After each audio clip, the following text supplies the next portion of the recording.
2023-এর নির্বাচনের আগে থেকে প্রগতি বিদ্যা ভবনে জায়গা দেওয়া হয়েছিল আধা সামরিক বাহিনীর জওয়ানদের। আধা সামরিক বাহিনীর জওয়ানরা এখনো স্কুল বিল্ডিংটি দখল করে বসে আছে, যার ফলে ব্যাঘাত ঘটছে পড়াশোনায়। ইতিমধ্যে স্কুলের পক্ষ থেকে তাদেরকে সরিয়ে নেওয়ার জন্য আবেদন জানানো হয়েছে। আজ নতুন গঠিত স্কুল পরিচালন কমিটির বৈঠকে পুনরায় পরিচালন কমিটির সদস্যরা এই ব্যাপারে আলোকপাত করেন। রামনগর বিধানসভা কেন্দ্রের বিধায়ক দীপক মজুমদারকে সভাপতি করে গঠিত হয়েছে নতুন কমিটি।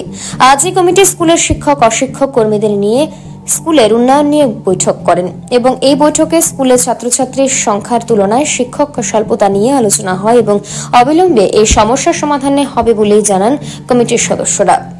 আমাদের প্রগতি বিদ্যা ভবনে যে ম্যানেজিং কমিটি রয়েছে, সেই ম্যানেজিং কমিটির একটা পূর্ণাঙ্গ বৈঠক করছে যে এই প্রগতি বিদ্যা ভবনে সম্মানিত শিক্ষক শিক্ষিকারা রয়েছেন ওনাদের নিয়ে এবং নন টিচিং স্টাফদের নিয়ে আজকে এই বৈঠকে আমাদের যিনি এই ম্যানেজিং কমিটিতে সভাপতি হয়েছেন আগরতলা পৌর নিগমের মেয়র সাহেব, আমাদের সকলের প্রিয় বিধায়ক দীপক মজুমদার মহোদয় কিছুক্ষণের মধ্যেই আসবেন।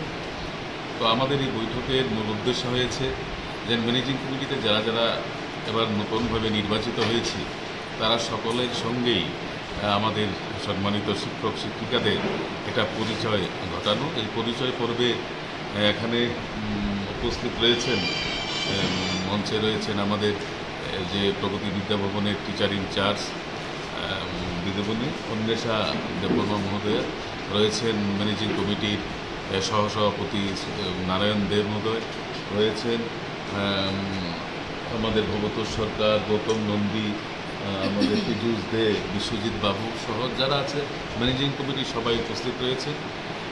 তো তাদের সঙ্গে আজকে একটা আলাপচারিতা হবে, সেই বিষয়ে আজকে এই সভা।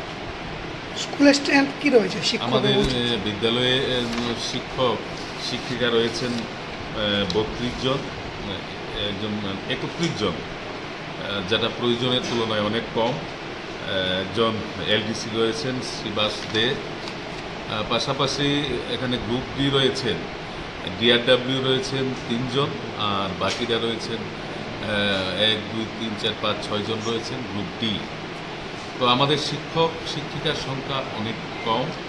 আমরা মেয়র সাহেবকে এবং আমাদের বিধায়ক ওনাকে অনুরোধ করেছি যে এই স্কুলে আরও মোটামুটি ইংলিশ ব্যাকগ্রাউন্ডের 4 থেকে 5 জন শিক্ষক দেওয়ার জন্য তিনি আশ্বাস দিয়েছেন যে আগামী 2-3 মাসের মধ্যেই এই বিদ্যালয়ে 4 থেকে 5 জন এখন শিক্ষক শিক্ষিকা আমরা পাব।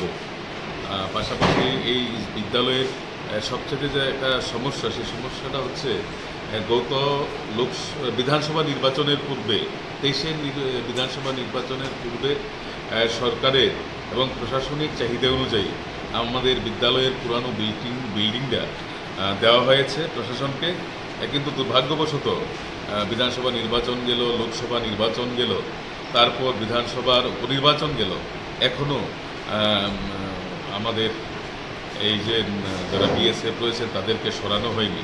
আমরা এডুকেশন ডিপার্টমেন্টকে জানিয়েছি, ডাইরেক্টরকে জানিয়েছি, আমরা জেনেছি যে জয়েন্ট ডাইরেক্টর উনি এসডিএম সাহেবকেও চিঠি দিয়েছেন অতি সত্বর এগুলি অন্যত্র নিয়ে যাওয়ার জন্য।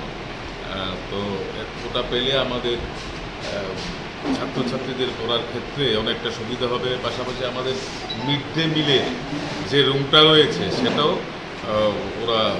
ওদের দখলই রয়েছে। আমরা মিড ডে মিলের জন্য অনেক অসুবিধা হচ্ছে, এখানে হয় না, অনেক ছোট্ট জায়গায়। তো যাই হোক, প্রগতি বিদ্যা ভবন ইংলিশ মিডিয়াম করার পর এখানে এখন বর্তমানে আমাদের 1 ক্লাসে ভর্তি হচ্ছেন, তো হবেন, তারপর 1-এটা জানানো হবে যে 2-তে ছাত্রছাত্রী রয়েছেন 67, 3-তে 55, 4-এ 75, 5-এ 74। তো তারপর এই 5 পর্যন্ত এখন ইংলিশ মিডিয়াম চলছে, তার পরের বছর আবার 6টা ইংলিশ মিডিয়াম হবে। তো খুব সুন্দর হবে এবং যে পারিপার্শ্বিক অবস্থান এবং শিক্ষক শিক্ষিকারা খুব দায়িত্ব নিয়েই ওনাদের ছাত্রছাত্রীদের পড়াশোনা করাচ্ছেন।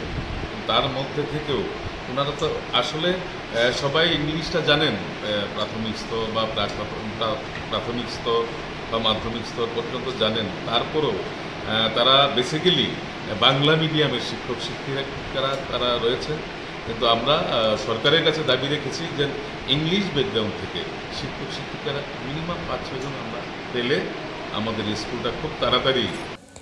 ব্যুরো রিপোর্ট, পাবলিক নাও।